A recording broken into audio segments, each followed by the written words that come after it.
Pasar obligasi dan sukuk saat ini terus berkembang, baik sebagai sumber pendanaan alternatif maupun sumber investasi yang menarik. Namun, apakah Anda sudah memahami lebih dalam terkait dengan obligasi dan sukuk tersebut? School of Bonds and Fixed Income yang diselenggarakan oleh PHEI akan membantu Anda mempelajari lebih detail terkait dengan hal tersebut. School of Bonds and Fixed Income atau SOBFI merupakan bentuk layanan edukasi dari PT Penilai Harga Efek Indonesia yang menjadikan efek bersifat utang dan sukuk atau EBUS dan pasar EBUS sebagai pokok materi pelatihan. Sejak tahun 2010, SOBFI telah diikuti oleh ribuan peserta yang dipandu oleh trainer-trainer yang handal dan kompeten di bidangnya.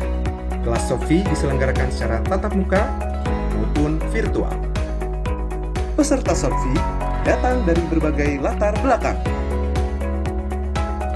Materi pelatihan disampaikan dengan interaktif dan komprehensif.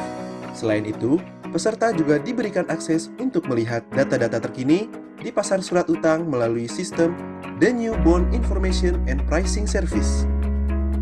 Program kelas yang ditawarkan berupa kelas reguler yang diselenggarakan berdasarkan jadwal yang telah ditentukan, dan kelas in-house yang diselenggarakan berdasarkan permintaan untuk mengakomodasi kebutuhan pelatihan untuk grup atau instansi tertentu. Terdapat banyak pilihan kelas yang ditawarkan, mulai dari kelas dasar sampai dengan kelas lanjutan. Info lebih lanjut, silakan hubungi kami. School of Bonds and Fixed Income, Unleashing People, Market Potentials.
Assalamualaikum warahmatullahi wabarakatuh. Salam sejahtera untuk kita semua. Shalom, Om Swastiastu, Namo Buddhaya, salam kebajikan.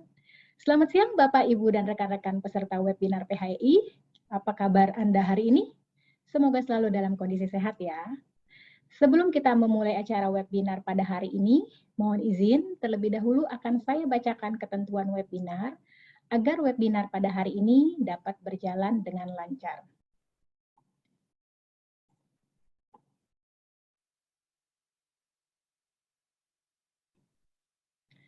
Mohon dapat menonaktifkan mikrofon atau audio selama kegiatan webinar berlangsung. Pertanyaan dapat diajukan melalui fitur chat yang tersedia dan boleh disampaikan di tengah-tengah pemaparan materi. Mohon dapat menuliskan nama dan instansi pada saat mengajukan pertanyaan. Pertanyaan yang masuk akan dipilih oleh moderator untuk kemudian dijawab oleh narasumber pada saat sesi tanya-jawab.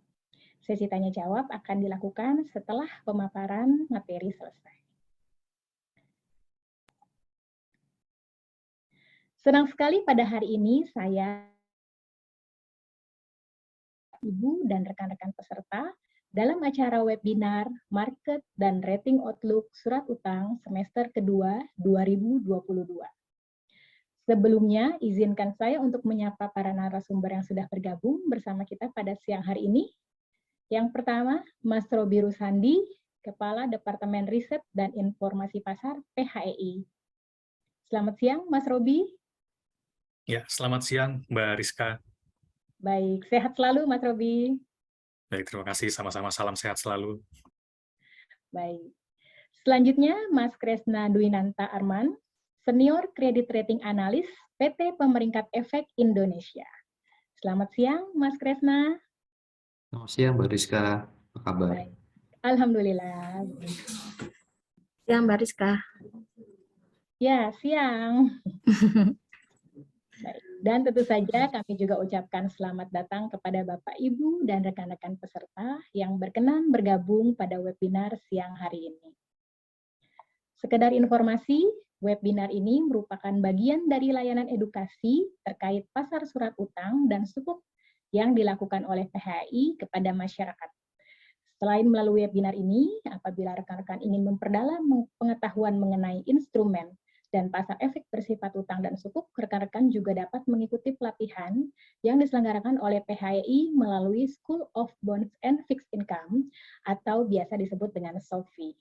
SOFI dirancang dalam kelas tatap muka maupun virtual, di mana materi yang diberikan kepada peserta meliputi pemahaman dasar sampai dengan pemahaman lanjutan, yang difasilitasi oleh trainer yang berkompeten dan handal di bidangnya. Saat ini untuk mendapatkan informasi kelas dan juga pendaftaran akan semakin mudah, karena cukup hanya dengan mengakses website SOFI di sobfi.phei.co.id. Baik, Bapak, Ibu, dan rekan-rekan peserta webinar PHI, kondisi pasar obligasi di Indonesia diproyeksi masih akan mengalami fluktuasi pada semester kedua 2022, seiring dengan peningkatan risiko resesi global akibat agresifnya tren kenaikan suku bunga yang dilakukan beberapa negara maju demi meredam lonjakan inflasi. Risiko resesi dan perlambatan ekonomi menjadi kekhawatiran utama pelaku pasar karena berpotensi mempengaruhi tingkat kelayakan kredit dan kemampuan perusahaan dalam membayar utangnya. Sehingga pelaku pasar perlu lebih cermat dalam melihat berbagai kondisi ke depannya agar dapat mengantisipasi dan meminimalisir risiko. Tidak memperpanjang waktu lagi untuk melihat lebih jauh seperti apa kondisi pasar surat utang di semester kedua 2022, mari kita simak pemaparan pertama oleh Mas Robi Rushandi. Namun sebelum itu, izinkan saya untuk memutar company profile PHEI.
Langsung saja kepada Mas Robi, kami persilahkan.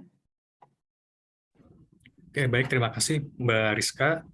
Ya, Assalamualaikum warahmatullahi wabarakatuh dan selamat siang pada Bapak dan Ibu peserta webinar PHI siang ini. Ya, semoga dalam keadaan sehat, baik, dan salam sehat selalu, dan tentunya sukses dan bahagia selalu ya.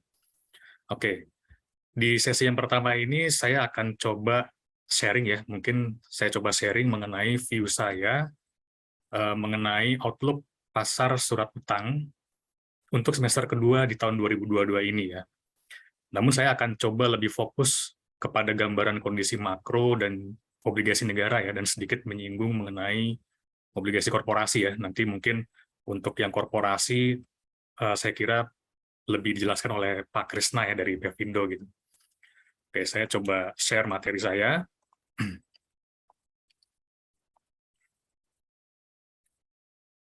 Oke.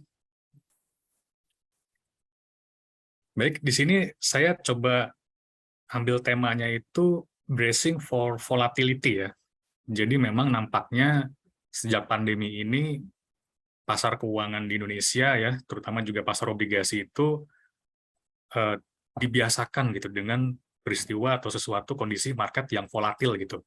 Nah, volatil itu apa? Maksudnya market itu rawan terjadi gejolak gitu ya. Dan tentunya sejak pandemi ini market itu sepertinya dibiasakan dengan kondisi-kondisi volatil yang diakibatkan oleh gelombang-gelombang ya. Nah, di sini kita sudah mengalami gelombang COVID gitu kan. Gelombang COVID ini sudah beberapa gelombang gitu ya. Gelombang COVID yang awal, kemudian gelombang Delta, gelombang Omikron gitu.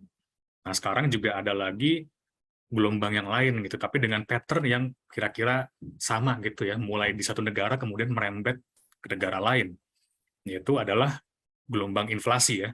Nah, di sini saya coba berikan overview mengenai seperti apa sih kondisi makro saat ini gitu ya. Nah, ini adalah kondisi ekonomi makro yang tentu kita hadapi ya saat ini, di mana kita ini dihadapi dengan situasi pertumbuhan ekonomi yang rendah dan tentunya dibarengi dengan inflasi yang tinggi ya. Nah, inflasi yang tinggi ini sekarang sudah merembet ke negara-negara maju ya, diawali dari Amerika gitu.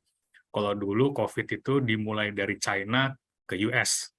Sekarang sebaliknya nih, inflasi ini gelombangnya mulai dari US terus ke timur gitu, ke Asia, dan sekarang bahkan efeknya ini sudah mulai dirasakan gitu ya di Indonesia gitu. Nah, ini adalah kondisi yang dihadapi oleh market ya. Nah, inflasi ini tentunya sangat melesat di US, kemudian di zona Eropa juga sudah mulai melesat tinggi ya. Bahkan US itu kemarin sudah 9%, sudah tertinggi sejak 40 tahun terakhir gitu kan. Kemudian di Inggris juga tertinggi dalam 40 tahun terakhir ya. Nah, kalau China ini memang inflasinya trennya meningkat, tapi tidak secepat di negara-negara maju ya, karena di China sendiri ini masih on-off gitu, ibaratnya lockdown-nya gitu, karena masih menerapkan zero COVID policy ya. Nah, kemudian kalau di Indonesia, ini inflasinya juga sudah mulai meningkat ya, seperti di inflasi bulan Juni ini sudah di atas 4% ya, sudah di atas sasaran Bank Indonesia. Dan tentunya proyeksi pertumbuhan ekonomi hingga akhir tahun di 2022 ini itu mengalami penurunan. Nah, ini adalah proyeksi dari World Bank ya untuk ekonomi beberapa negara utama yang dipangkas. Nah, tentunya inflasi yang meningkat tersebut itu mendorong bank sentral terutama di negara-negara maju itu menerapkan kebijakan moneter yang ketat, yang secara agresif ya. Nah, diawali dari The Fed di Amerika. Nah, ini sudah kira-kira sudah naik sekitar 150 basis poin ya sejak bulan Maret di tahun ini, naik 25 basis poin, kemudian di bulan Mei naik 50 basis poin, dan di bulan Juni bahkan di bulan Juli ini kemungkinan The Fed masih akan agresif tentunya, yaitu mengalami kenaikan setidaknya 75 ya, 50 sampai 75 basis poin. Bahkan ada juga yang memperkirakan sampai 100 basis poin ya. Nah, tentu inilah yang menjadi pendorong penyebab kekhawatiran terjadinya resesi ya di negara-negara maju, khususnya di Amerika Serikat ya, karena dengan kenaikan yang begitu agresif dari kebijakan moneter ini itu meningkatkan biaya modal ya, sehingga dapat memperlambat pertumbuhan ekonomi ya. Nah, namun sebenarnya menariknya kalau kita cermati ya bahwa The Fed ini telah menaikkan suku bunga itu tadi sejak bulan Maret ya, dan bahkan sudah di atas 1% kenaikannya. Tapi kalau kita lihat tren inflasi di US ini semakin melonjak ya, sekitar 9% ya. Nah, memang kalau saya perkirakan itu apa yang menjadi faktor utama inflasi yang terjadi di US itu sebenarnya akar permasalahannya adalah masalah supply chain gitu kan. Memang di satu sisi secara demand itu terjadi peningkatan karena terjadi reopening ya ekonomi di negara-negara maju. Namun demand yang meningkat ini tidak bisa diimbangi dengan supply karena permasalahan supply ini ada beberapa faktor ya. Ada permasalahan mengenai kenaikan biaya produksi ya, kenaikan harga energi, bahkan masalah logistik dan transportnya juga gitu. Nah, sehingga kebijakan moneter ini dipandang sebenarnya bukan menjadi solusi secara langsung untuk permasalahan supply. Nah, diperkirakan kalau saya melihat bahwa inflasi di US ini apakah akan menurun gitu di tahun 2022 ini gitu. Nah, kemungkinan secara short term ya dalam jangka pendek ini inflasi di Amerika Serikat ini akan tetap tinggi ya. Karena apa? Karena dengan meningkatnya biaya modal, maka dari sisi supply, dari sisi sektor produksi gitu kan, manufaktur, tentunya yang saat ini mereka harus memproduksi dengan full capacity, membutuhkan permodalan yang tinggi, tapi dengan biaya modal yang meningkat, tentu mereka akan tertahan kembali utilitas produksinya, sehingga supply ini akan kembali tertahan, ya. Tapi demand-nya ini masih tinggi, sehingga inflasinya diperkirakan hingga akhir tahun 2022 ini di Amerika itu masih tetap tinggi. Nah, ini sekarang kita melihat bahwa inflasinya dalam tren meningkat hingga 9%. Sampai at some point nanti di tahun, mungkin di akhir tahun 2022, setidaknya gitu ya, atau di kuartal pertama 2023, ya, ketika supply-nya turun, kemudian demand-nya mempengaruhi sektor lain, dan demand-nya akhirnya menurun, maka itu akan mendorong penurunan inflasi. Nah, pada titik itulah The Fed itu diperkirakan mulai berbalik gitu ya dari pengetatan kemudian pelonggaran kembali gitu. Tapi tidak dalam time frame dan waktu dekat ya. Ekonomi itu memperkirakan kira-kira di tahun 2023 gitu. Nah, ini yang menjadi kekhawatiran pasar ya, bahwa kenapa resesi itu bisa mengemuka gitu ya di market ya. Nah, karena dengan ada beberapa indikator di sini ya, ini yang indikator yang berdasarkan penelitian ini memang menjadi titik awal resesi gitu. Yang pertama adalah yield US Treasury ya, yang berpola inversi. Maksudnya inversi itu seperti apa? Maksudnya yield untuk US Treasury yang tenor-tenor pendek ya, seperti tenor 2 tahun, itu yield-nya lebih tinggi dari 10 tahun. Nah, ini seperti kita lihat di chart yang sebelah kiri, ini adalah tren dari yield US Treasury tenor 2 tahun dan 10 tahun ya. Di mana yang biru ini adalah yang tenor 2 tahun, yang merah 10 tahun, dan yang abu-abu ini adalah spread-nya. Dan bahkan sekarang ini spread-nya negatif ya, jadi yield-nya itu sudah lebih tinggi yang tenor 2 tahun. Gitu.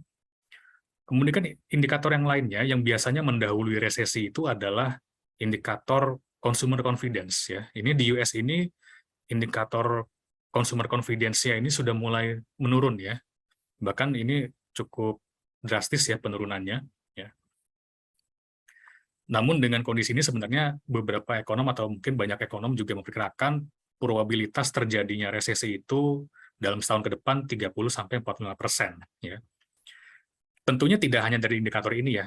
Indikator lain yang perlu diperhatikan adalah kondisi tenaga kerja.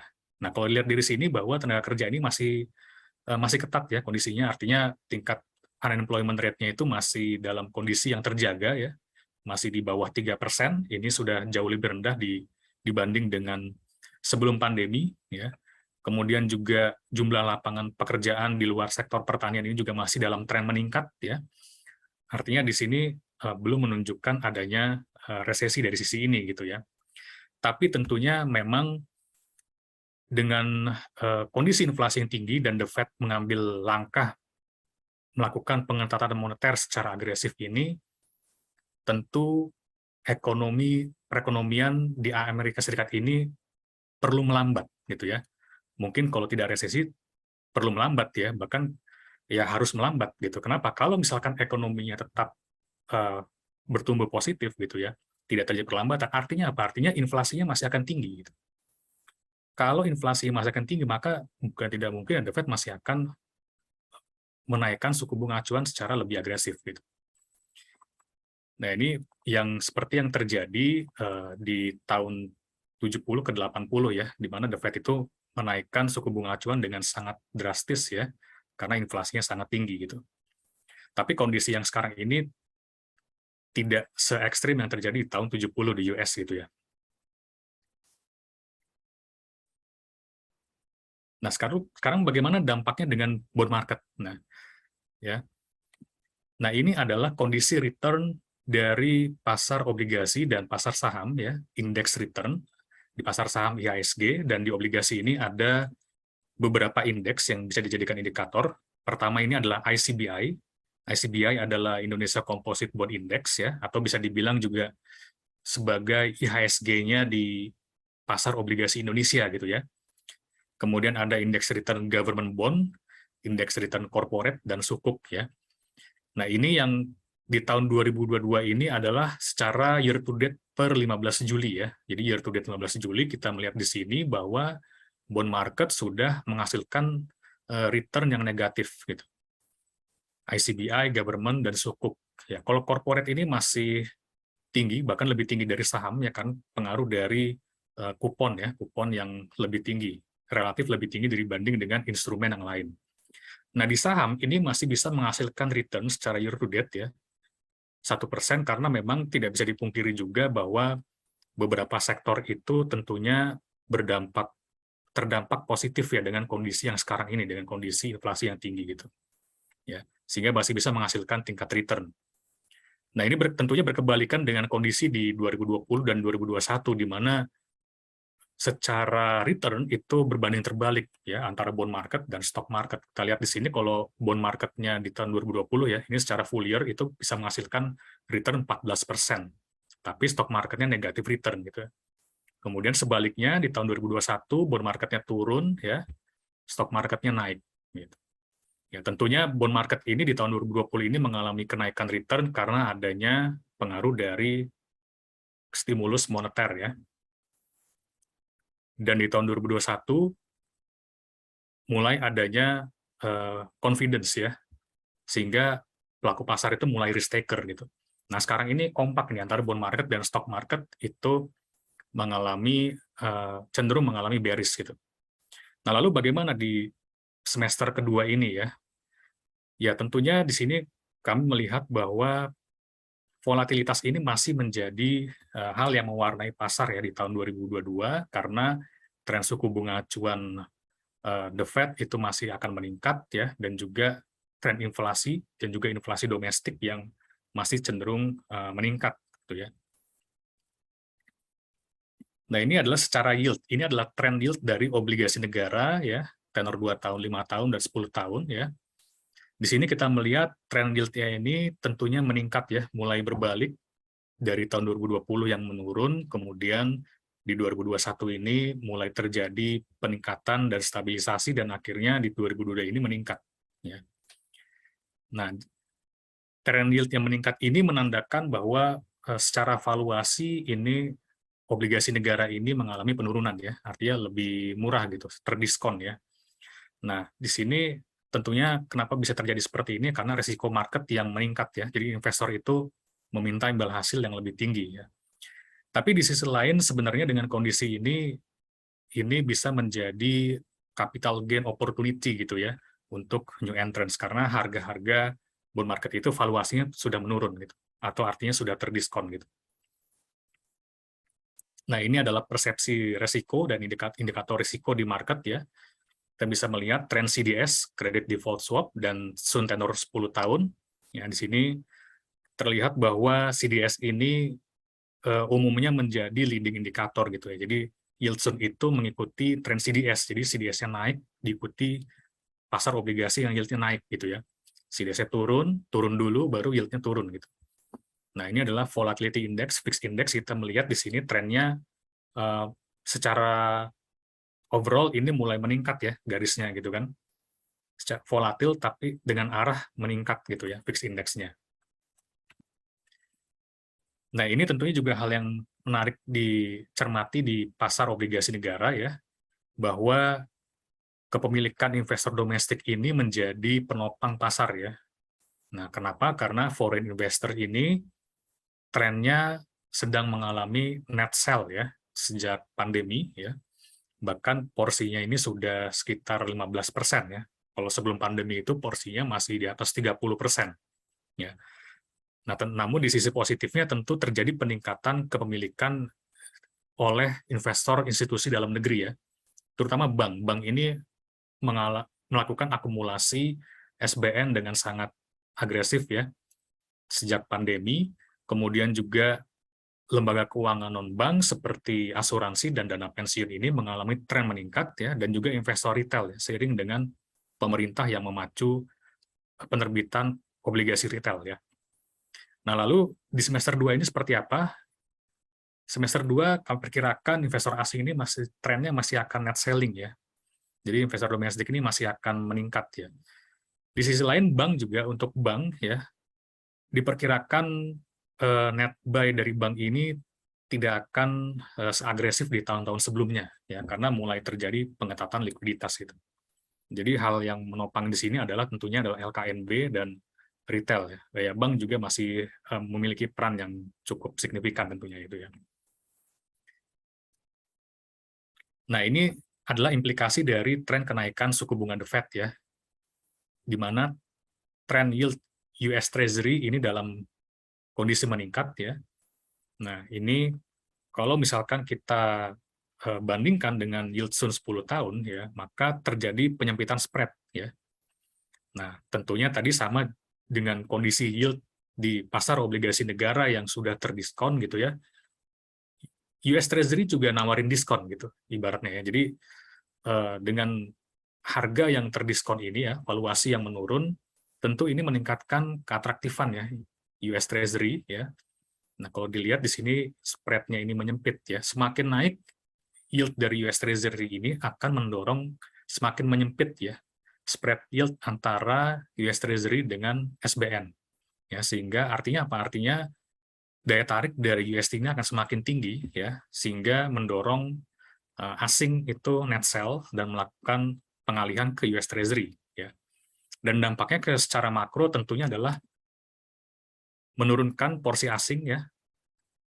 Dan ketika terjadi net sell oleh asing, maka rupiahnya itu akan mengalami depresiasi, risiko depresiasi gitu ya.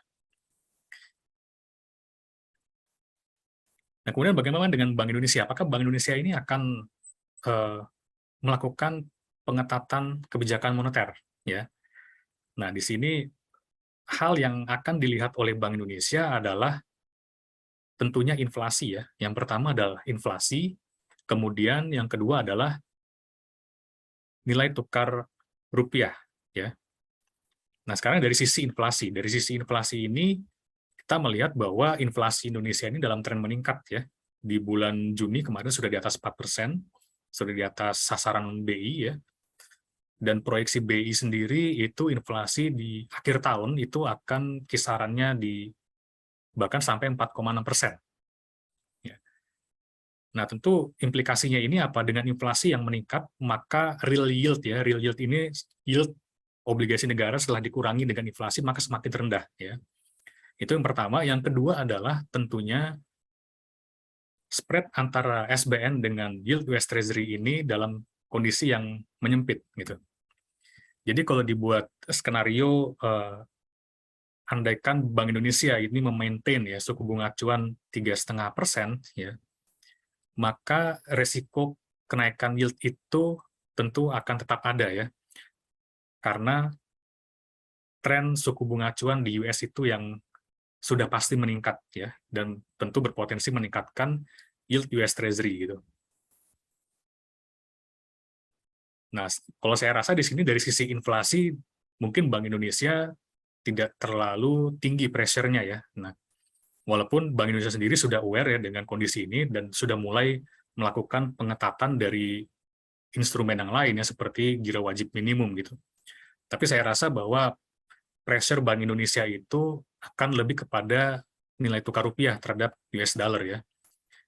Nah, di sini kita melihat bahwa rupiah ini masih sanggup pergerakannya itu tidak terlalu bergejolak ya, karena ada support dari sisi neraca perdagangan yang surplus ya. Walaupun kalau kita lihat di sini di chart yang sebelah kanan bahwa indeks dolar ini kenaikannya lebih cepat ya daripada nilai tukar rupiah terhadap US dollar ya. Ini saya rasa ini tentunya juga ada intervensi dari Bank Indonesia dalam menurunkan gejolak nilai tukar rupiah gitu.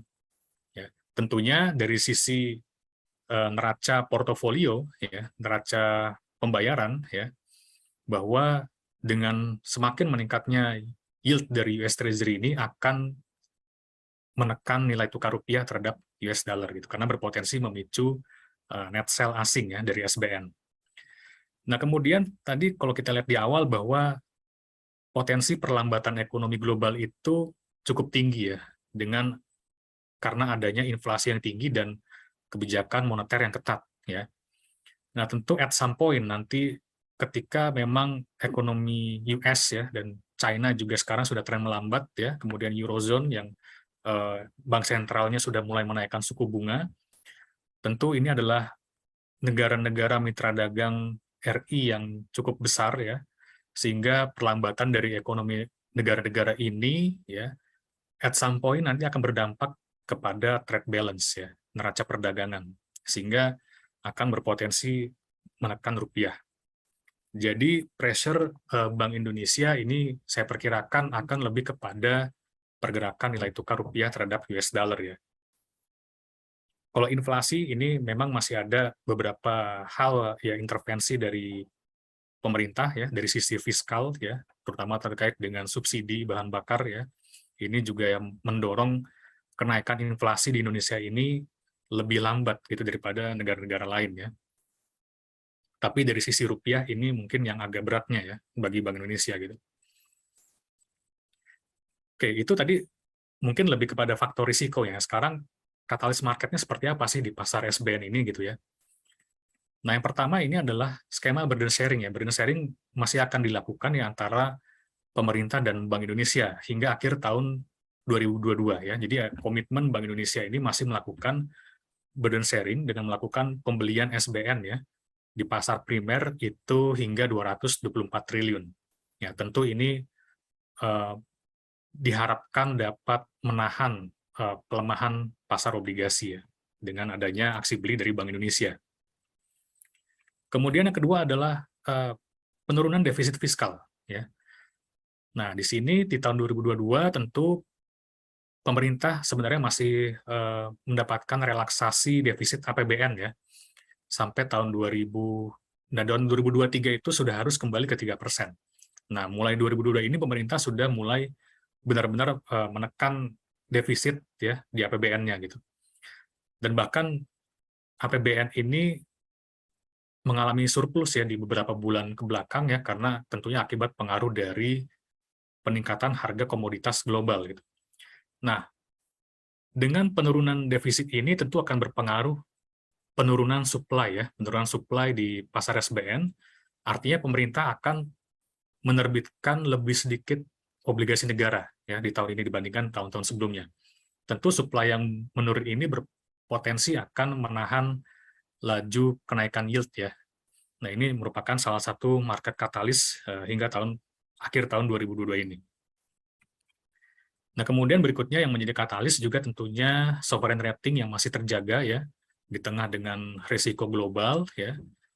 Nah, kalau ini mungkin dari lebih kepada sisi investor asing ya. Tadi kalau kita lihat asing cenderungnya net sell gitu. Nah, namun di sisi lain ini ada sovereign risk yang masih terjaga ya. Dan tadi secara valuasi obligasi negara itu juga sudah mulai terdiskon gitu. Jadi valuasi yang terdiskon dengan sovereign rating ya, sovereign risk yang terjaga, ini tentu diharapkan dapat mengattract gitu ya foreign investor untuk membeli SBN ya, sehingga memperlambat laju net sell asing dari SBN. Nah, sekarang sekilas mengenai corporate bond ya. Corporate bond ini oke, tentunya dengan kenaikan yield obligasi negara itu juga akan diikuti dengan kenaikan yield dari obligasi korporasi ya. Nah, sehingga tren yield yang meningkat ini meningkatkan biaya refinancing ya bagi obligasi korporasi yang akan melunasi hutang yang jatuh tempo ya dengan obligasi. Nah, secara penerbitan ya di sini ini adalah tren penerbitan obligasi korporasi. Umumnya memang kalau kami melihat menghitungnya itu dari seberapa banyak obligasi korporasi yang akan jatuh tempo ya. Nah, kalau dalam kondisi sebelum pandemi biasanya bahkan bisa sampai 1,5 kali lipat dari obligasi yang akan jatuh tempo. Nah, di tahun 2022 ini obligasi yang akan jatuh tempo itu lebih tinggi ya daripada tahun 2021. Sekitar 140 triliun. Tahun lalu itu 106 triliun ya. Nah, di sini tentu potensi penerbitan itu adalah 140 triliun ya.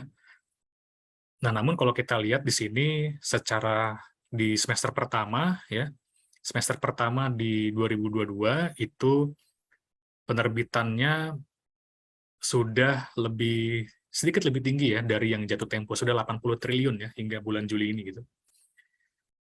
Nah, namun dengan tren yield yang meningkat dan risiko kredit yang diperkirakan meningkat, maka di sini mungkin akan sedikit tertahan ya penerbitan obligasi korporasi ya, sehingga diperkirakan masih tetap bisa lebih tinggi ya, tapi tidak jauh lebih tinggi daripada tahun lalu. Tahun lalu itu penerbitan bisa 107 triliun ya. Jadi mungkin di tahun ini secara skenario moderatnya mungkin bisa 110 triliun ya. Namun dengan faktor-faktor risiko ini, diperkirakan penerbitan ini masih di bawah daripada obligasi yang jatuh tempo gitu. Oke, mungkin ini yang bisa saya sharing ya mengenai outlook dari makro dan pasar surat utang. Semoga mungkin di sini yang apa saya sampaikan bermanfaat bagi Bapak Ibu sekalian.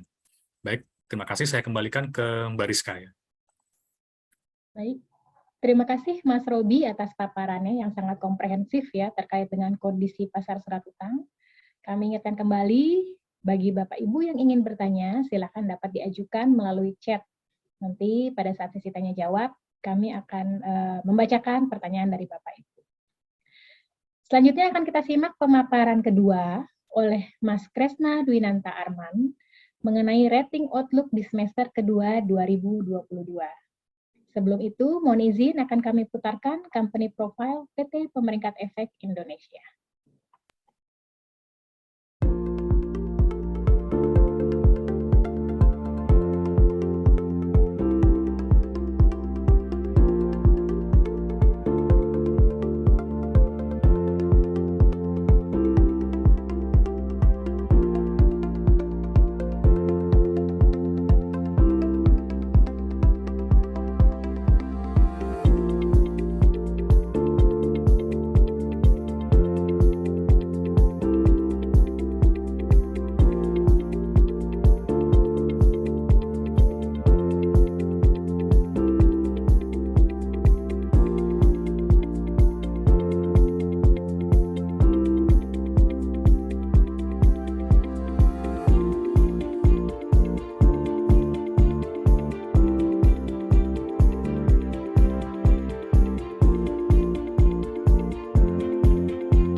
Baik, langsung saja kepada Mas Kresna, kami persilahkan.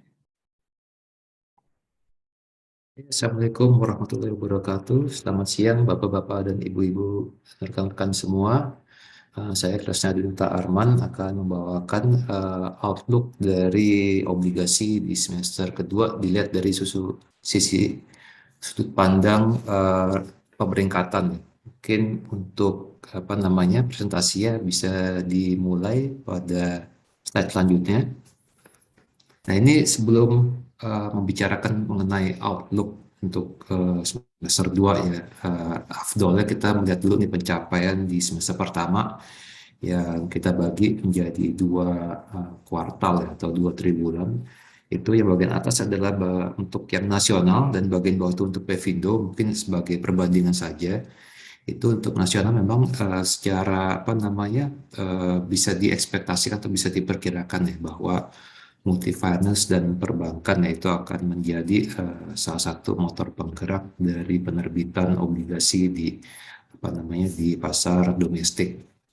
Kalau untuk semester 1 itu lebih banyak dikuasai oleh multifinance, baik dari Pevindo maupun dari luar Pevindo ya, itu juga multifinance ya, karena memang dari sisi multifinance dan perbankan ini momentumnya adalah cukup pas ya, karena kan memang lingkungan suku bunga seperti tadi yang sudah dijelaskan oleh Pak Robi itu juga sedang dalam lingkungan suku bunga yang rendah, sehingga timingnya rasanya pas, dan itu menjadi background mengapa penerbitan obligasi cukup vibrant atau cukup marak kayak di semester pertama 2022 ini. Dan kalau kita lihat memang tahun 2022 di kuartal pertama juga ditopang juga ya karena timingnya, dan kuartal kedua mungkin di slide selanjutnya kita melihat adanya sedikit penurunan.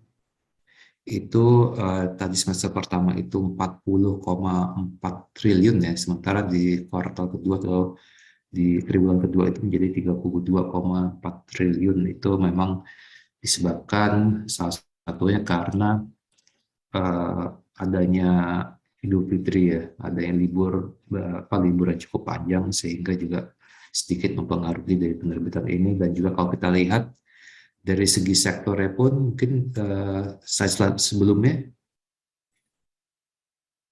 dari segi sektornya pun juga udah mulai bergerak nih. Jadi yang sektor konstruksi itu sekarang menjadi sektor yang teratas ya untuk penerbitan di kuartal kedua ini. Kalau kita lihat mungkin salah satu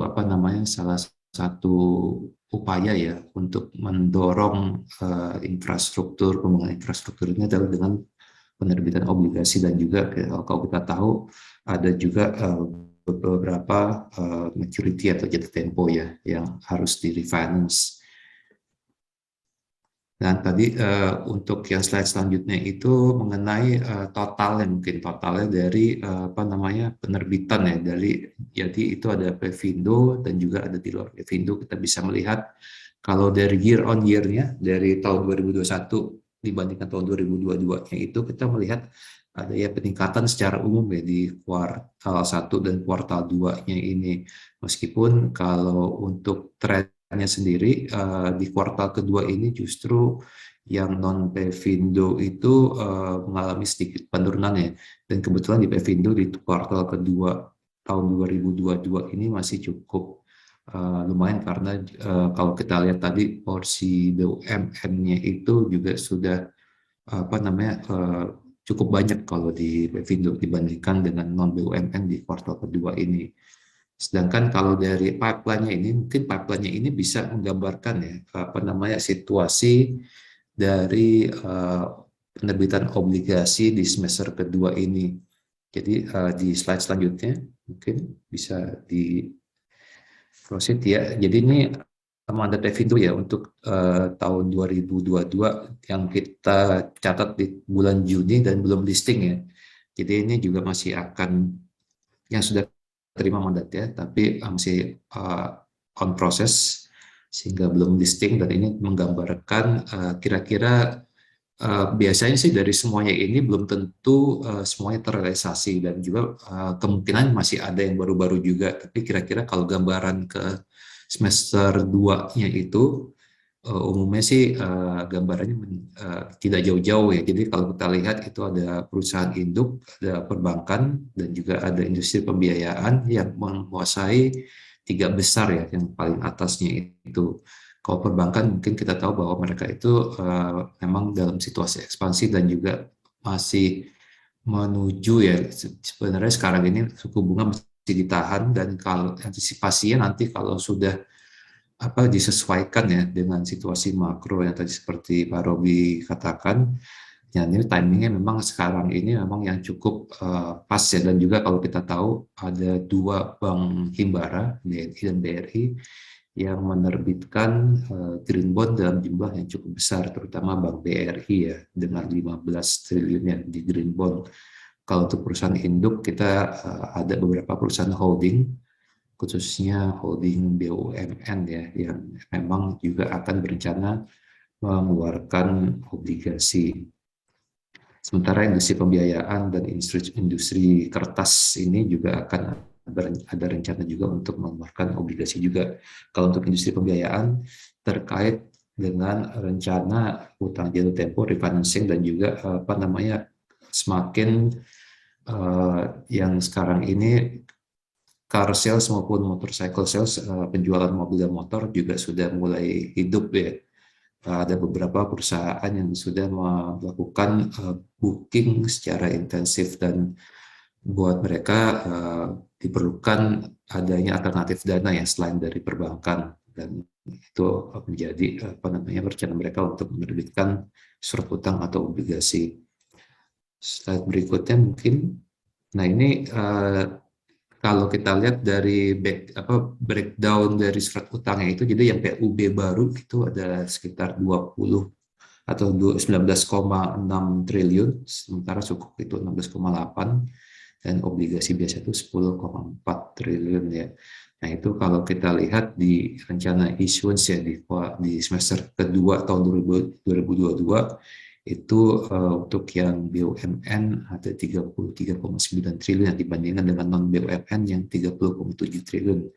Jadi ya kalau untuk non-BUMN kita melihat banyak terjadi di semester pertama, sementara semester kedua ini untuk pipeline di Pevindo memang lebih banyak yang BUMN dan anak perusahaan atau BUMD ya. Mungkin slide berikutnya ini adalah beberapa rating action ya. Jadi rating action ini menggambarkan ya bagaimana kita memandang situasi emiten-emiten atau perusahaan-perusahaan secara umum selama tahun ini. Jadinya kita bagi 2, itu adalah rating action di kuartal pertama dan rating action di kuartal kedua. Ini kami ambil dari materi media gathering yang dilakukan oleh Pevindo.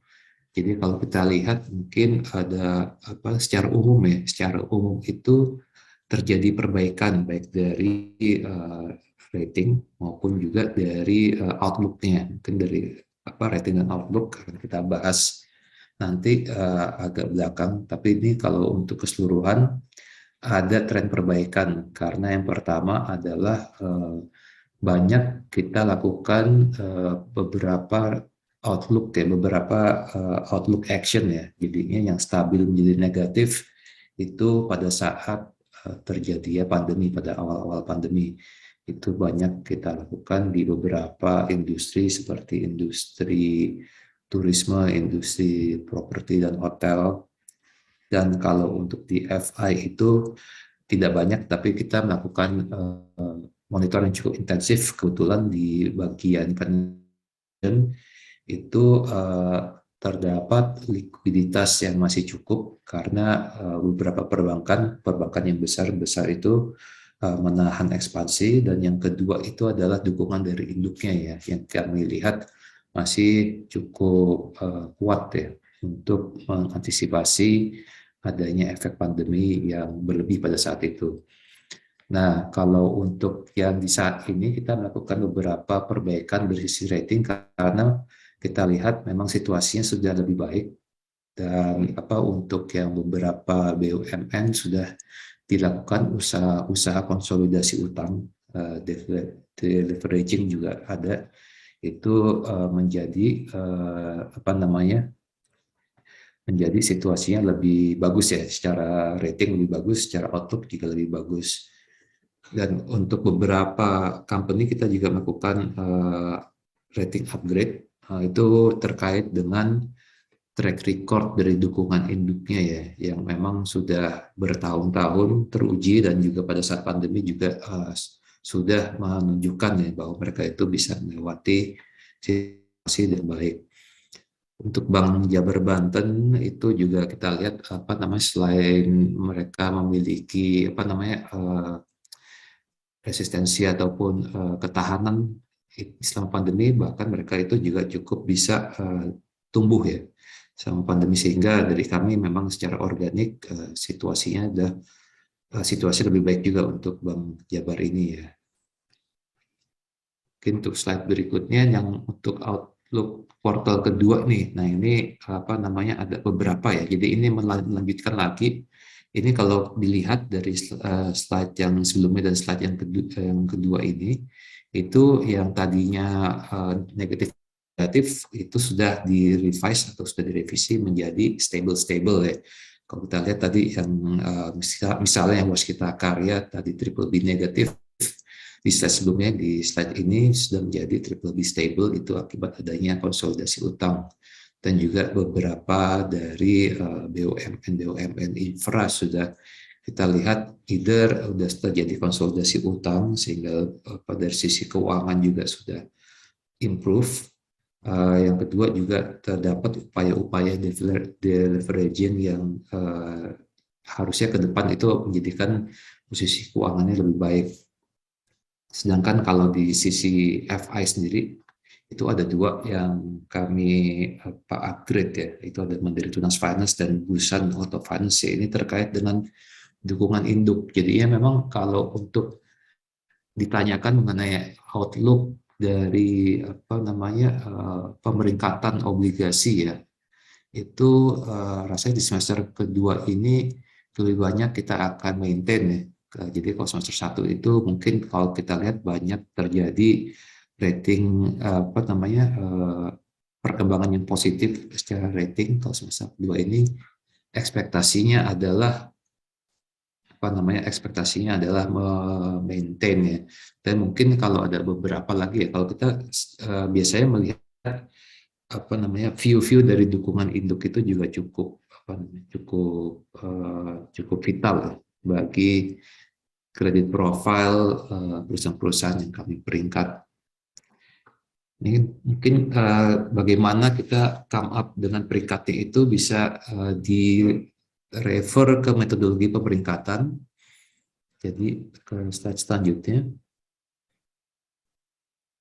Jadi metodologi pemeringkatan. Jadi kalau Bapak dan Ibu ingin tahu metodologi pemeringkatan untuk sektor-sektor yang kami peringkat ya, yang sektor perusahaan-perusahaan yang berada dalam sektor yang kami peringkat itu bisa bisa dituju atau bisa di-refer ke link di bawah ini. Dan kalau secara umum ya, jadinya kita melihat dari risiko industri, risiko bisnis, dan risiko keuangan. Nah, risiko industri ini kami memiliki beberapa risk profile ya, untuk industri-industri yang masuk ke dalam portofolio kami. Lalu untuk risiko bisnis dan keuangan itu juga itu spesifik ke perusahaan-perusahaan itu sendiri. Jadi kombinasinya itu akan menghasilkan peringkat standalone atau peringkat mandiri. Lalu kita juga melihat nih tadi yang dukungan induk, kami assess, kami lakukan assessment terhadap dukungan induk, dan itu akan menghasilkan peringkat corporate final. Nah, corporate final ini yang biasanya akan kami umumkan ya. Lalu kalau misalnya nanti ada surat utang, atau ada instrumen, itu kami juga melihat tuh struktur surat utangnya, apakah ada struktur tertentu yang membuatkan kredit atau ada struktur yang yang subordinasi ya, atau justru strukturnya itu yang kredit profile itu di bawah dari peringkat corporate-nya itu. Nah, itu akan menghasilkan peringkat surat utang. Mungkin kalau untuk yang risiko industri kita bisa lihat ini di slide berikutnya. Ini adalah risiko industrinya di bank dan pembiayaan ya. Jadi kita ada risiko industri, kalau Bapak tadi masih ingat, Bapak dan Ibu masih ingat, ada risiko industri, risiko perusahaan, dan lingkungan induk ya. Jadi risiko industri itu kita lihat nih, mungkin bisa ke slide selanjutnya langsung. Nah, itu risiko industri ini kita melihat ini ada beberapa sub KSF-nya. Jadi KSF itu ada 5, pertumbuhan stabilitas, struktur pendapatan dan biaya, sampai ke profil keuangan industri. Jadinya itu KSF-nya, ada juga sub KSF-nya ini. Jadi apa yang kita lakukan adalah kita meng-assign skor bagi sub KSF-nya. Misalnya kalau untuk industri perbankan, itu pengaruh industri bagi perekonomian seperti apa. Kalau misalnya pengaruhnya itu kuat, kita berikan skornya itu 1 ya. Jadi kita ada yang very low risk, intermediate, high, sama very high risk ya. Jadinya ada, dan satu lagi ya, intermediate, dan yang, jadi ada 6 kelas risk yang kita assign. Itu akan menghasilkan risk profile yang bisa direfer ke slide berikutnya mungkin. Nah, ini adalah yang kami lakukan ya secara berkala, paling tidak ini kita update ya setahun sekali, dan bisa juga kami update secara interim ya kalau misalnya ada beberapa perkembangan di industri yang secara keseluruhan bisa mempengaruhi outlook dari Pevindo atau dari kami ya. Jadi perbankan sendiri itu kita tidak memukul rata ya, jadi ada perbankan secara umum, ada Bank KPMI 1 yang mungkin Bapak dan Ibu juga sadar ya bahwa risk profile-nya itu harusnya beda ya dengan bank secara umum. Lalu juga ada Bank BPD, Bank Syariah, Bank BPR, ada perusahaan pembiayaan itu sendiri juga kita pisah-pisahkan. Jadinya ada yang leasing heavy equipment, ada yang microfinancing, ada infrastructure, ada juga yang consumer. Consumer ini bermacam-macam, termasuk di dalamnya itu kendaraan bermotor roda 2, roda 4. Dan juga untuk yang sekarang itu ada juga yang pay later ya, industri pay later juga ada di situ. Lalu IG itu adalah insurance dan guarantee. Kita juga melihat dibagi-bagi lagi, ada asuransi umum, ada asuransi jiwa, reasuransi, dan juga mandatory insurance ya. Jadi masing-masing dari industri ini kami lakukan penajaman, dan untuk outlook-nya juga kami lihat seperti apa, dan juga risk profile nih. Nah, risk profile ini ada dari low sampai high. Sedangkan ini adalah faktor-faktor yang bisa mendrive risk profile yang kami lihat bisa mendrive dari risk profile. Mungkin faktor-faktor ini akan cukup berevolusi atau bisa berkembang ya sejalan dengan waktu ya. Ini adalah faktor yang kami lihat cukup vital pada saat kami meng-assign risk profile dari industri jasa keuangan. Lalu untuk industri kebetulan saya dari industri jasa keuangan, jadi ini pada saat itu kami melihat faktor-faktor ini yang akan mendrive paling tidak untuk jangka waktu setahun ke depan, dan ini kami lakukan biasanya di akhir tahun ya. Dan untuk industri corporate, mungkin dari slide berikutnya. Nah, itu untuk industri corporate kita juga melakukan beberapa assignment risk profile dari high sampai low. Jadi yang high ini memang masih terkait dari industri yang mungkin sifatnya ke arah turisme atau mobilitas orang ya. Jadi seperti airport, hotel, turisme, retail, dan shipping itu risk profile masih cukup tinggi. Lalu bergerak ke arah yang rendah itu lebih ke arah yang utility maupun yang staple ya. Jadi seperti electricity, fertilizer, food and beverage itu risikonya masuk yang low. Sementara yang sisanya mungkin Bapak dan Ibu bisa baca sendiri ya, ada di moderately high dan ada di intermediate. Ini yang menjadi risiko industri yang tadi dijelaskan ya. Oleh karena itu juga risiko industri itu paling tidak akan menentukan dari peringkat surat utang nantinya, dan peringkat surat utang nantinya itu juga akan menentukan dari niat emiten untuk menerbitkan obligasi. Tentunya kalau surat peringkatnya itu baik, maka kemungkinan untuk menerbitkan obligasinya atau instrumen utangnya itu juga lebih tinggi ya dibanding kalau peringkatnya itu tidak favorable. Mungkin berikutnya kita menjelaskan sedikit nih dari sisi sudut pandang pemeringkatan risiko bisnis bank. Jadi kalau risiko bisnis bank itu kita bagi dua tadi, ada risiko bisnis dan keuangan. Jadi kalau risiko bisnis itu kita melihat ke posisi pasar, infrastruktur, diversifikasi, dan manajemen. Mungkin pada saat ini yang relevan atau yang kemarin itu menjadi permasalahan dari bisnis itu adalah mereka tidak ekspansi ya. Kalau bank itu kan kita bagaimanapun masih size matters ya kalau yang untuk di domestik ini. Jadinya kalau posisi pasar tentunya kita melihat dari market size dan juga kita melihat juga dari diversifikasi usahanya. Itu kalau kami lihat sih dari tahun 2020 pada saat pandemi itu ke tahun 2021 mungkin mereka secara umum masih terjadi pengereman atau terjadi stagnansi ya. Dan tahun 2002 ini beberapa bank sudah melakukan ekspansi kembali. Namun tentu saja itu tidak across the board ya, karena kalau kita tahu banyak terjadi takeover juga di pasar, sehingga apa yang terjadi di secara agregat atau secara perbankan secara umum itu mungkin lebih didrive oleh bank-bank yang besar ya, atau bank-bank seperti KBNI 4 atau KBNI 3 yang mid to high-nya yang tier-nya tinggi. Sementara kalau untuk yang bank-bank lainnya kompetisinya itu lebih lebih tinggi lagi ya, lebih ketat ya, karena mereka harus menghadapi takeover dari bank-bank yang lebih besar ya. Itu mungkin dari risiko bisnis bank ya, kalau yang highlight dari kami yang kami lihat selama ini, dan juga kami lihat trennya masih akan prevalent atau masih akan tetap ada ya di semester 2 dan tahun depan. Apalagi di tahun depan juga kita tahu itu tahun persiapan pemilihan umum ya, pemilihan presiden tahun 2024 ya. Jadinya biasanya kalau kita refer ke belakangnya itu nantinya di akhir-akhir tahun itu akan terjadi wait and see.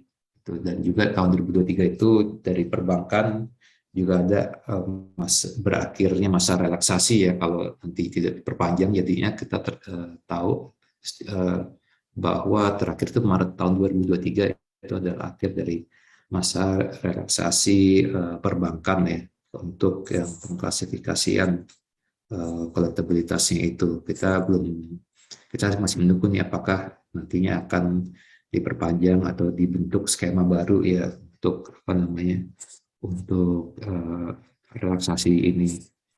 Lalu yang kedua dari sisi keuangan itu ada beberapa yang kita lihat, mungkin ini ada beberapa juga yang sifatnya bisa kuantitatif ya.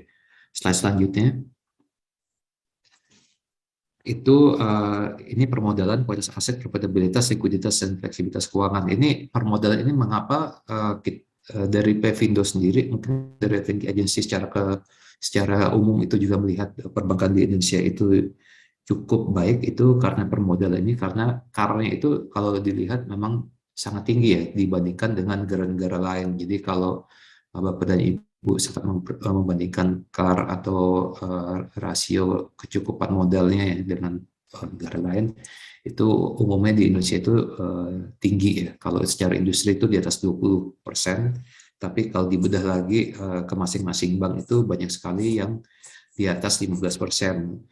Di mana kalau 15% itu kami lihat sih di sini menjadi biasa ya, tapi kalau dilihat ke negara lain misalnya seperti India, itu mereka itu banyak juga yang 10-9%, karena memang dari sisi mereka itu melihatnya itu lebih optimalisasi modal. Kalau dari Indonesia itu melihatnya lebih ke arah interest marginnya ya. Jadi ya memang itu permodalan ini merupakan salah satu highlight yang bisa memberikan buffer ya pada saat terjadinya krisis. Lalu yang kualitas aset ini justru yang menjadi masalah ya, karena memang karena pandemi itu terjadi banyak pelemahan dari sisi bisnis Itu bahkan sampai harus adanya relaksasi itu juga dari kualitas aset ini yang tadi melihat secara umum itu akan bisa mengancam industri secara keseluruhan. Tapi alhamdulillah kami melihat bahwa dari sisi restro juga sudah ada perkembangan, dan semoga saja sih nantinya juga bisa kalaupun nanti tidak diperpanjang bisa soft landing juga dari sisi kualitas aset ya. Namun dari sisi permodalan pun juga sudah cukup ample buffernya. Lalu dari sisi profitabilitas mungkin tidak terlalu menjadi highlight ya, karena memang kita tahu secara umum NIM itu cukup stabil ataupun ya turun-turun tipis. Kalau secara umum memang tidak terlalu ngehit ya, kecuali pada saat BOPO itu adalah pencadangan untuk kredit bermasalah. Itu rasanya sih highlightnya itu adalah CKPN-nya itu ya pada saat pandemi dan post pandemic ini. Sementara likuiditas dan fleksibilitas keuangan juga yang kita lihat dari dukungan induk itu perannya cukup tinggi, jadinya itu tidak semua bersifat kuantitatif dari aspek ini, dan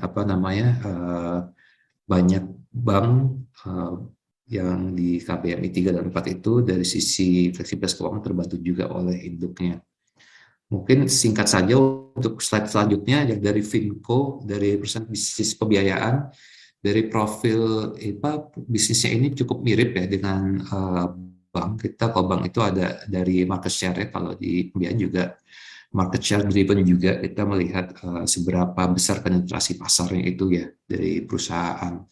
Dan kalau kita ingat dari situasi pandemi sampai sekarang ini, yang kita bisa katakan ya post pandemic ini ya, itu juga terjadi improvement ya, karena penjualan mobil dan motor kalau Bapak dan Ibu juga lihat sudah mulai bergairah ya, atau sudah mulai meningkat. Jadi sisanya itu sama ya. Jadi kita melihat posisi pasar itu memang ke market share dan juga ke underlying apa yang dijual ya. Kalau dari sisi bank kan kreditnya, kalau dari sisi perusahaan pembiayaan itu adalah pembiayaannya, kreditnya juga. Mungkin slide selanjutnya, keuangan. Nah ini kalau keuangan ini memang sama nih antara perbankan dan juga perusahaan pembiayaan. Itu masalah nomor satu adalah kualitas aset ya. Pada saat dulu dan sekarang ini sudah membaik ya secara umum, meskipun dari sisi restro itu masih ada PR, namun tingkat restronya itu sudah menunjukkan tren yang membaik juga, dan sudah banyak nih debitur yang menyicil, dan perusahaan sendiri sudah punya gambaran ya akan berapa persen bad debt yang bisa actually menjadi NPL, dan juga CKPN-nya juga sudah terbentuk ya. Jadi dari sisi permodalan dan udah cukup juga nih untuk memitigasi dari sisi kualitas aset. Lalu profitabilitas itu banyak sekali yang kena karena CKPN, karena pencadangan ini. Tapi saat sekarang ini sih CKPN sudah mulai menurun cukup signifikan, sementara NIM pun juga udah mulai tergenerate dengan baik ya, karena karena booking sudah banyak dilakukan. Sementara dari likuiditas dan fleksibilitas keuangan itu juga menjadi salah satu faktor ya. Jadi kalau bank itu salvaging factor ya itu adalah di permodalan. Kalau untuk yang perusahaan pembiayaan ini kebanyakan yang kami lihat salvaging atau faktor penyelamatnya banyak di fleksibilitas keuangan. Jadinya beberapa secara umum perusahaan pembiayaan itu memiliki line-line tertentu terhadap terhadap sumber pendanaan, baik dari induk maupun dari dari perbankan yang masih maintain relationship dengan perusahaan pembiayaan. Itu mungkin jadi kombinasi ya dari risiko industri. Jadi kita lihat industri risk profile, lalu kedua risiko bisnis, risiko keuangan, dan sekarang yang itu akan menghasilkan rating mandiri ya, atau rating stand alone-nya itu.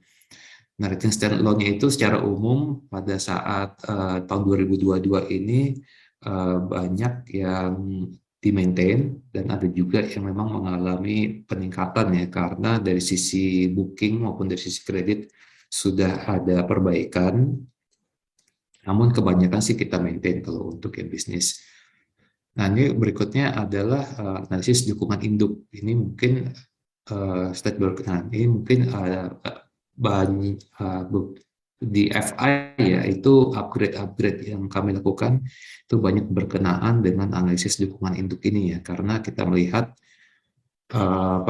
track record dari dukungan induk selama ini sudah teruji ya, dukungan mereka terhadap perusahaan-perusahaan anak ya, perusahaan anak yang kami rating. Itu jadinya kita memandang dukungan induk itu pertama dari kemampuan induknya dulu. Jadi kemampuan induk, kalau induknya itu telah diperingkat oleh kami, itu sudah menggambarkan ya kemampuan induknya dari kredit profile mereka.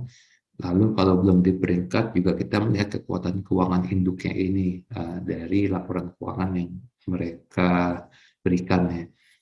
Lalu yang kedua, jadi ada kemampuan induk. Lalu yang kedua kita melihat tingkat kepentingan anak perusahaan, seberapa penting sih anak perusahaan ini terhadap induknya itu. Nah itu biasanya kita coba assess ya, atau kita coba ukur, kita gauge itu apa, maksudnya kita ukur ya dari kendalian pengawasan, dari tingkat integrasi bisnis, dari risiko reputasi, rekam jejak dukungan, dan kontribusi terhadap induk. Nah, mana yang kami berikan bobot nih sebenarnya tidak ada formal bobotnya itu ya, tapi kalau misalnya ada kesamaan nama nih, itu sudah sebenarnya kalau induknya itu kuat dan ada kesamaan nama, itu sudah indikasi yang cukup kuat juga nih kalau dukungan induknya ini sifatnya core ya, atau sifatnya itu kuat gitu. Lalu kalau misalnya ada tingkat integrasi bisnis, itu misalnya kalau dari bank induknya itu juga bank, itu juga ada kesamaan jenis usaha ya. Kalau misalnya itu perusahaan pembiayaan induknya itu perbankan, kita juga melihat bahwa ada value chain atau adanya rantai nilai yang dimiliki bersama ya. Jadinya perusahaan pembiayaan itu menjadi financing arm ataupun agen pembiayaan bagi perbankannya ini, misalnya kayak BCA ke BCA Finance, ataupun dari Bank Mandiri ke Mandiri Tunas Finance, itu kita melihat adanya integrasi bisnis yang tingkatnya tinggi. Lalu kendali pengawasan mungkin ini bisa ada beberapa proksinya, bisa dilihat sendiri, tingkat kepemilikan saham, lalu wakil-wakil dari induk di dalam manajemen ataupun dalam komisaris dari perusahaan itu sendiri, itu merupakan proksi dari kendali pengawasan.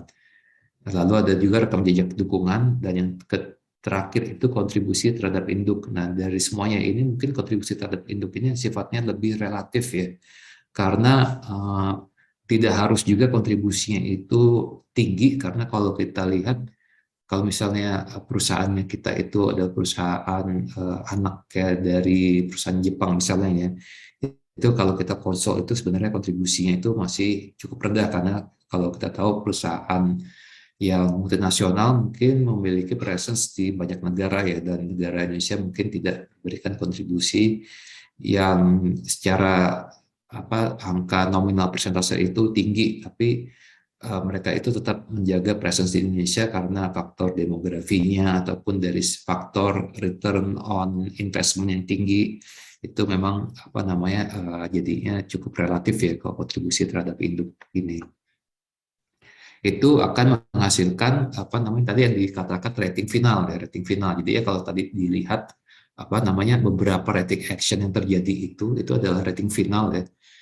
Jadinya kalau ada beberapa yang terjadi karena perubahan dari rating mandirinya, itu ada beberapa yang terjadi karena kami memiliki pandangan tertentu terhadap dukungan induk ya, sehingga rating finalnya itu pun juga berubah. Sedangkan kalau untuk yang struktur dari untuk rating instrumen itu sendiri, itu akan ditentukan oleh struktur surat utangnya. Mungkin di slide selanjutnya.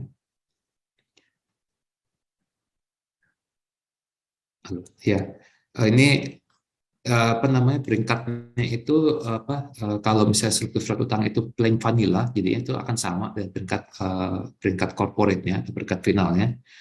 Namun kalau misalnya ada struktur tertentu seperti guarantee atau subordinasi itu akan berbeda ya. Jadi kalau subordinasi itu seperti Bapak dan Ibu tahu itu nanti peringkat surat utangnya akan lebih rendah.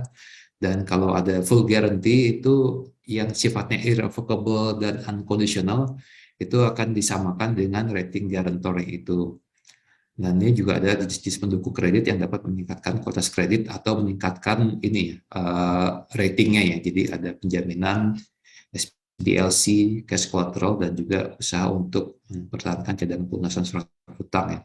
Jadinya itu bisa dalam bentuk reserve, bisa juga dalam bentuk sinking fund. Pokoknya intinya adalah cadangan pelunasan surat utang. Lalu mungkin yang berikutnya sedikit overview aja mengenai peringkat dan outlook-nya. Jadi kalau peringkat Bapak dan Ibu tahu ya, itu ada dari AAA sampai default ya, kalau paling rendah itu default. Kalau untuk jangka pendek, untuk SBK, commercial paper itu dari A1+ sampai default juga. Peringkat itu ada forward looking opinion. Jadinya kalau misalnya secara historical itu terjadi improvement, itu mungkin kami tidak langsung menaikkan peringkat, kami menjaga sustainability dari improvement itu dulu, karena memang secara basic rating agency itu forward looking ya, jadinya melihat ke depannya itu seperti apa. Jadi ke depannya itu kami lihat kalau misalnya ada improvement atau ada pemburukan secara historis, kita melakukan pendekatan proyeksinya itu seperti apa nantinya. Jadi kalau misalnya ada pemburukan, kita melihat pemburukannya itu akan berkelanjutan atau tidak. Kalau iya, itu akan terjadi rating action. Kalau dapat peningkatan atau improvement, juga kita lihat juga sustainability-nya. Lalu yang berikutnya adalah outlook-nya nih. Jadi kalau Bapak dan Ibu lihat, mungkin peringkatnya misalnya AA stable gitu. Ini outlook-nya di slide selanjutnya. Ini outlook itu adalah probabilitas mungkin ya. Jadinya kalau ada outlook-nya positif, itu kita udah mulai merecognize nih improvement-nya, tapi belum cukup untuk menaikkan peringkat. Mungkin dalam waktu 1-2 tahun itu terjadi kenaikan peringkat. Sedangkan kalau credit watch ini lebih di-drive oleh event tertentu ya. Jadinya peringkatnya itu kemungkinan akan dilakukan perubahan atau direvisi itu dalam waktu 3 bulan secara umum ya, tapi tidak pasti juga, tidak 3 bulan sih. Biasanya juga kami lihat nih, biasanya kalau ada event tertentu seperti rating corporate action ataupun kejadian yang signifikan ya. Kalau Bapak tahu itu beberapa kejadian signifikan dulu seperti di 3 pilar maupun di Bank Bukopin itu ada kejadian signifikan, itu kami melakukan atau memberikan credit watch ya. Itu kalau adanya kalau ada yang lebih impending ya. Kalau organik biasanya itu perubahan outlook. Nah itu, tapi bisa juga perubahan ini bisa dilakukan juga langsung ya, tanpa harus pakai credit watch dan outlook juga bisa kalau memang signifikan ya. Jadi sebenarnya sih kalau mau gradual itu pakai outlook ya. Tapi kalau bisa juga kalau kita lihat nih udah yakin nih ke depannya bakal lebih baik atau ke depannya ini bakal lebih buruk, itu bisa juga peringkatnya langsung kita berubah pada saat komunitas saat itu. Mungkin itu Bapak dan Ibu dari sisi outlook obligasi ya di semester kedua ini ya, dilihat dari sudut pandang pemeringkatan. Baik, terima kasih Mas Kresna atas pemaparannya yang begitu menarik ya terkait dengan analisis dan outlook obligasi. Kini tiba saatnya kita memasuki sesi tanya jawab pada webinar hari ini. Sudah ada beberapa pertanyaan yang masuk pada kolom chat, namun hanya beberapa pertanyaan yang akan saya pilih, kemudian saya bacakan untuk bisa langsung dijawab oleh Mas Robi atau Mas Kresna. Pertanyaan pertama ini untuk Mas Robi ya, dari Pak Firman Bahana Sekuritas. Tadi disampaikan bahwa inflasi Amerika Serikat kemungkinan belum akan menurun dalam waktu dekat. Kira-kira kapankah puncak inflasi AS dan sampai seberapa tinggi inflasi AS tersebut ya? Komponen apakah yang paling dominan pada inflasi di Amerika Serikat? Apakah penurunan harga komoditas yang saat ini mulai terjadi serta penurunan harga perumahan belum akan memicu penurunan inflasi? Mungkin bisa langsung dijawab dulu terkait dengan inflasi, Mas Robi. Oke, baik. Terima kasih Pak Firman. Ini pertanyaannya menarik ya mengenai inflasi di AS ya. Ini udah belum sih gitu kan, terus sampai seberapa tinggi lagi. Nah, mungkin saya coba untuk menjawab itu, saya coba share beberapa data ekonomi Amerika ya. Oke.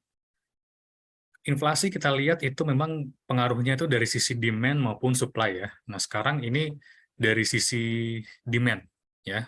Indikator yang bisa dilihat itu adalah kondisi pasar tenaga kerja. Nah, ini kita lihat di sini ya. Ini ada jobless claim ya, jadi klaim pengangguran ya. Tentu kalau semakin tinggi jobless claim ini, maka artinya adalah pengangguran semakin tinggi. Pengangguran semakin tinggi akan mendrive inflasi turun ya. Juga tingkat pengangguran ya, unemployment rate-nya kalau semakin rendah berarti inflasi mendrive inflasi naik gitu ya. Ini juga sebelah kanan, ini adalah lapangan pekerjaan yang lowongan lapangan pekerjaan ya, ini semakin meningkat. Nah, sekarang kita lihat dari sisi demand. Dari sisi demand ini, tingkat pengangguran itu trennya masih bisa dibilang rendah ya. Ini masih di bawah kondisi sebelum pandemi. Ya. Nah, ini memang di beberapa bulan, ya di bulan Juni, kemudian di bulan Mei, ini ada sedikit peningkatan. Tapi secara overall, tingkat unemployment rate-nya ini masih stabil nih di sekitar 3, sekian%. Ya. Nah, as long as tingkat jobless claim yang rendah dan unemployment rate yang rendah seperti ini, maka inflasi diperkirakan masih belum turun gitu ya. Jadi itu tadi ya, jadi harapan dari The Fed itu adalah, mungkin saya bilang harapan dari The Fed dengan pengetatan moneter itu meningkatkan ini. Tentu ekonomi Amerika itu harus melambat kan gitu ya. Kenapa harus melambat? Supaya inflasi turun ya. Nah, di sini dari sisi demand ini masih terjaga, masih rendah ya.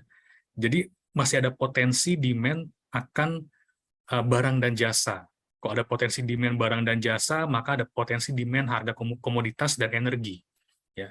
Nah, memang untuk harga komoditas yang sekarang mulai turun, itu memang perlu dilihat dulu trennya ya. Penurunan harga komoditas ini apakah memang ada lebih didorong oleh demand-nya turun, ya, atau ada permasalahan supply bottleneck itu yang teratasi ya. Ya tentu memang terkait dengan harga energi ya, gas, minyak ya, yang juga didorong oleh perang Rusia Ukraina. Ini tentu akan ada upaya-upaya dari negara-negara maju ya, Amerika dan sekutunya, bagaimana agar supply gas dan minyak itu termaintain ya. Jadi akan ada upaya atau effort mereka untuk stabilisasi harga. Entah mereka mungkin mendorong negara-negara OPEC untuk memompa minyak lebih banyak supaya harga minyaknya turun gitu ya. Nah, tapi as long as dari sisi demand ini, dari sisi jobless claims ini belum naik gitu ya. Ini saya rasa masih ada potensi inflasi ini naik gitu. Ya, memang ini perlu dilihat lagi di bulan Juli ini seperti apa. Apakah jobless claims-nya ini meningkat gitu. Kalau meningkat, ada potensi berarti peak-nya itu di sekitar, ya nggak jauh-jauh dari sekitar 9%, 10%. Gitu. Ya, nah, kapannya? Itu memang dilihat dari ini, di sisi demand. Kemudian juga non-farm payroll ini juga, kalau trennya sudah turun, ya mulai menurun, ini maka inflasi akan turun. Kemudian dari sisi produksi, ya ini beberapa indikator utama dari sisi produksi, ini kita lihat di sini. Ini kondisi manufacturing itu di Amerika ini nurun nih ya. Yang chart sebelah kiri ini turun. Tapi masih di atas 50. Kan indikasinya kalau masih di atas 50 itu masih ekspansi gitu ya. Nah, ini masih di atas 50 tapi trennya turun. Tapi di sisi lain producer price index-nya ini trennya naik ya.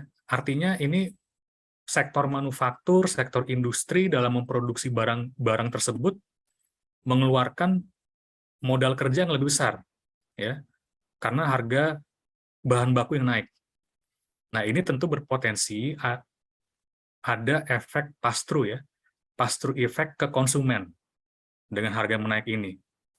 Ya, sehingga secara inflasi diperkirakan ya selagi secara demand-nya masih seperti ini, jobless claim-nya belum naik, maka inflasi belum turun. Nah, ini tentunya juga tadi yang di tingkat keberhasilan The Fed dalam mengendalikan inflasi itu adalah ekonominya melambat, gitu. Ekonomi melambat, pasar tenaga kerjanya mulai longgar, gitu. Baru di situ inflasi akan terkendali, gitu. Itu dari sisi inflasi ya. Oke, kemudian mungkin pertanyaan yang itu ya. Pertanyaan selanjutnya, bisa saya langsung jawab, Mbak Rizka? Ya, boleh silakan pertanyaan berikutnya, bagaimana dengan prospek nilai tukar rupiah?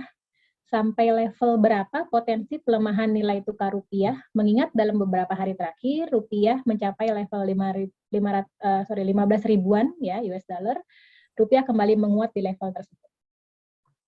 Oke ya, mengenai rupiah ya, nilai tukar rupiah sampai level berapa ya?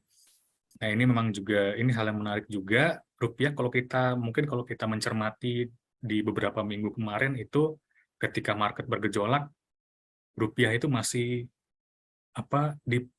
masih malu-malu menembus level resisten gitu ya, 15.000 gitu. 14.000 sekian, naik lagi 14.900, turun lagi gitu ya. Nah, ini memang diperkirakan tentu ada campur tangan dari Bank Indonesia juga ya.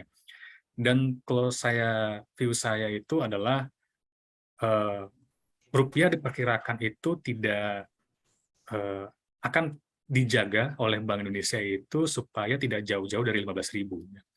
Tapi di hal yang support itu tidak hanya dari Bank Indonesia.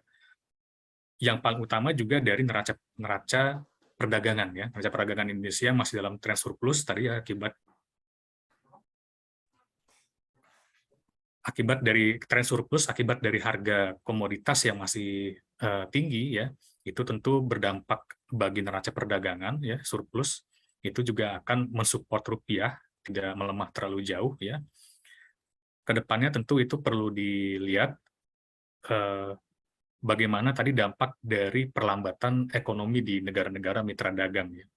Nah, apakah demand-nya, karena kalau neraca perdagangan dari dua sisi ya, sisi kuantitinya seperti apa sama sisi pricing-nya seperti apa. Gitu. Nah, ini sekarang yang paling menopang itu saya rasa lebih dari sisi pricing ya, harga komoditas yang membuat neraca perdagangan masih surplus gitu. Oke, itu jadi saya perkirakan Bank Indonesia ini masih akan menjaga bahwa rupiah itu di sekitaran 15.000 seenggak-enggaknya gitu. Yaitu terkait rupiah ya. Oke, baik. Terima kasih Mas Robi. Mungkin berikutnya ke Mas Kresna nih, pertanyaannya masih dilanjutkan oleh Pak Firman dari Bahana Sekuritas ya. Terkait obligasi korporasi, sektor-sektor apa yang akan menarik dan yang perlu dihindari di tengah inflasi global yang masih tinggi? Ya, kemudian tren kenaikan USD yang masih berlanjut dan adanya potensi perlambatan ekonomi global. Boleh, silakan Mas Kresna.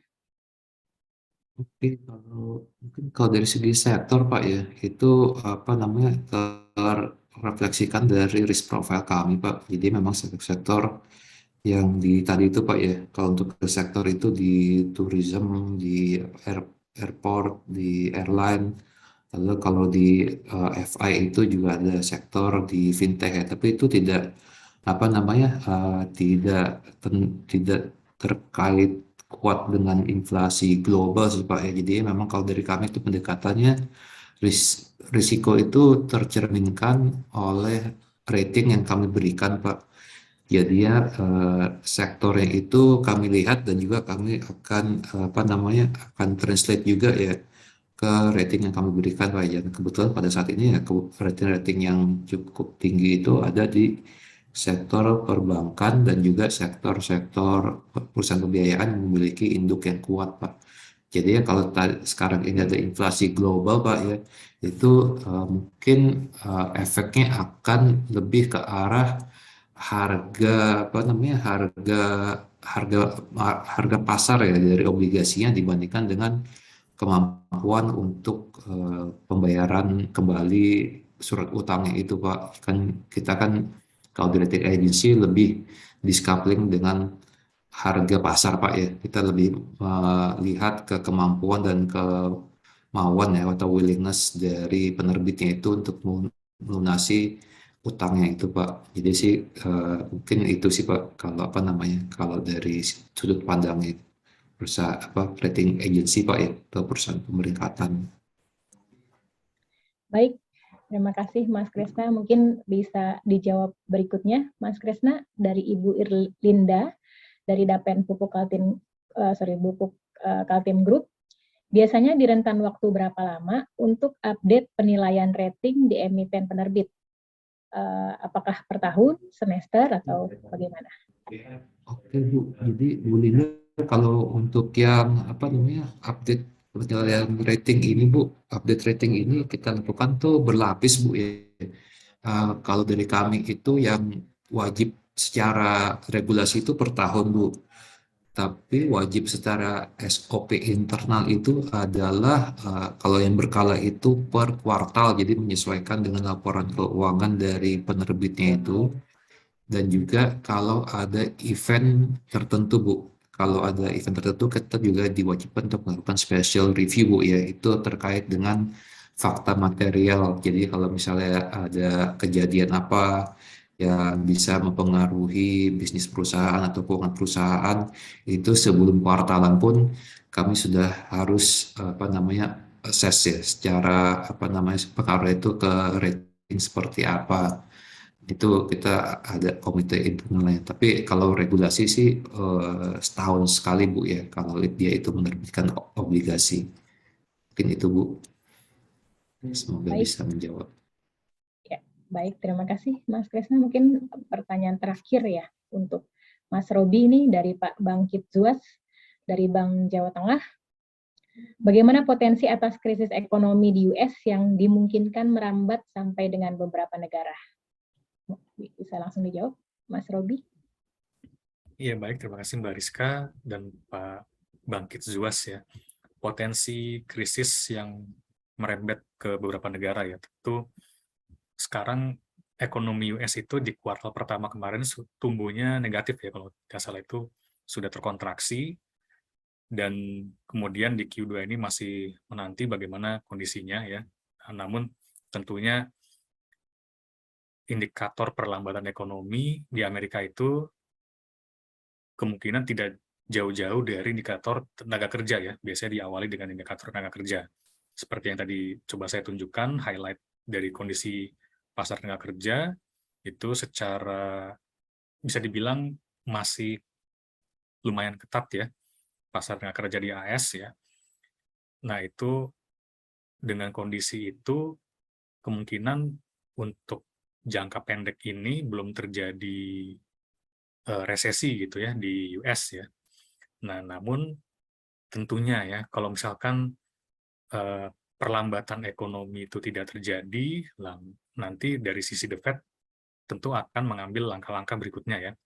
Seperti yang di tahun 80 ya, di mana The Fed menaikkan suku bunga dengan langsung agresif, bisa sampai berapa belas persen gitu ya, kalau tidak salah ya, The Fed rate itu. Nah itu bahkan waktu awal-awal menaikkan suku bunga pun tidak langsung terdampak ke resesi ekonomi, butuh waktu sekitar kira-kira 1 tahun ke depannya baru terlihat efeknya. Nah itu yang akan diperhatikan oleh market ya, apakah misalkan penjualan retail mulai turun ya, kemudian tingkat penganggurannya mulai meningkat kembali. Nah itu merupakan sinyal-sinyal perlambatan ekonomi di US ya, atau krisis di ekonomi di US itu mulai terjadi ya. Dan tentunya kalau misalkan hal itu terjadi akan merembet ya ke banyak negara ya gitu. Tidak terlepas dari negara maju tapi juga ke negara berkembang gitu. Jadi mungkin itu yang bisa saya coba jawab. Artinya potensi krisisnya untuk saat ini di tahun 2022 itu masih mungkin kalau di secara skala itu skalanya masih skenario moderat ya. Jadi belum terlalu tinggi chance-nya gitu. Tapi nanti mungkin kita lihat seiring mendekati akhir tahun 2022, ya memang ada potensi tadi ketika indikator-indikatornya mulai menunjukkan sinyal-sinyal perlambatan bisa jadi makin meningkat ya. Tapi untuk sekarang ini masih moderat ya, potensi krisis di US. Mungkin itu yang bisa saya sampaikan, Mbak Rizka. Ya, baik. Terima kasih, Mas Robi. Satu lagi terakhir dengan Mas Kresna nih, ya masih dengan Pak Bangkit Zuas. Dengan adanya kenaikan suku bunga acuan, apakah hal tersebut mempengaruhi probabilitas default terhadap surat berharga korporasi? Baik, Pak. Jadinya kalau untuk yang probabilitas defaultnya itu memang kita melihatnya itu tadi lebih ke arah risiko apa namanya bisnis dan keuangan ya kalau untuk yang per emiten itu, dan juga dari sisi induk usahanya itu. Nah itu kalau apa namanya kenaikan suku bunga acuan ini dari mereka sih mungkin apa namanya mungkin tekanannya itu lebih ke arah nanti ya cost of fund ya Pak. Jadi sehingga memang apa namanya mempengaruhinya itu tidak secara langsung sih Pak kalau dari rating perspektif Pak ya. Nah itu apa lebih ke arah situ Pak, kalau kenaikan suku bunga acuan itu apakah mereka akan untuk refinancing itu akan lebih apa namanya akan lebih tinggi mendapatkan cost of fund-nya. Tapi kan kalau Bapak ingat juga pada saat pandemi juga suku bunga acuan juga mengalami penurunan yang cukup banyak ya, berkali-kali sampai 3,5% ya kalau dari 7 days repo rate-nya itu. Nah, kalau nantinya itu sendiri sih tidak secara langsung sih Pak. Kalau secara apa namanya proyeksi itu masih tetap bisa apa namanya tetap bisa menutup ini apa itu nggak masalah sih, karena kan biasanya kupon rate kan udah di cover di depan Pak ya, kecuali kalau dia itu akan menerbitkan utang baru lagi pada saat bunganya itu udah actually naik Pak. Itu nanti kan kita akan coba ini lagi Pak ya, kita akan coba lihat lagi di kemudian hari, karena kan kita lebih ke arah pasar primer ya, atau yang IPO-nya dibanding dengan secondary market yang ada fluktuasinya itu harga pasar. Ya, baik. Dengan berakhirnya tadi jawaban dari Mas Kresna, ya, tibalah kita di penghujung acara webinar Market dan Rating Outlook Surat Utang Semester Kedua 2022. Mohon maaf bagi pertanyaan-pertanyaan yang belum sempat kami ulas pada kesempatan kali ini. Pada webinar hari ini dapat kita simpulkan bahwa positif sentimen yang akan mempengaruhi pasar surat utang antara lain burden sharing, penurunan defisit fiskal, dan rating Indonesia yang masih terjaga. Sedangkan negatif sentimen antara lain, tren kenaikan suku bunga acuan global berpotensi meningkatkan yield di semester kedua, meningkatnya US Treasury, ya, yang nantinya akan berdampak terjadinya depresi nilai tukar rupiah terhadap US dollar, dan potensi kenaikan suku bunga BI.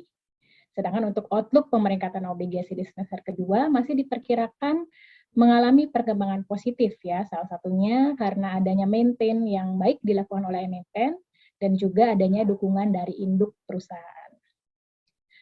Sekedar mengingatkan, dalam rangka upaya menyempurnakan acara di masa yang akan datang, serta memilih 5 peserta beruntung pada acara webinar hari ini, mohon berkenan untuk melakukan pengisian survei pada tautan yang telah dibagikan pada kolom chat.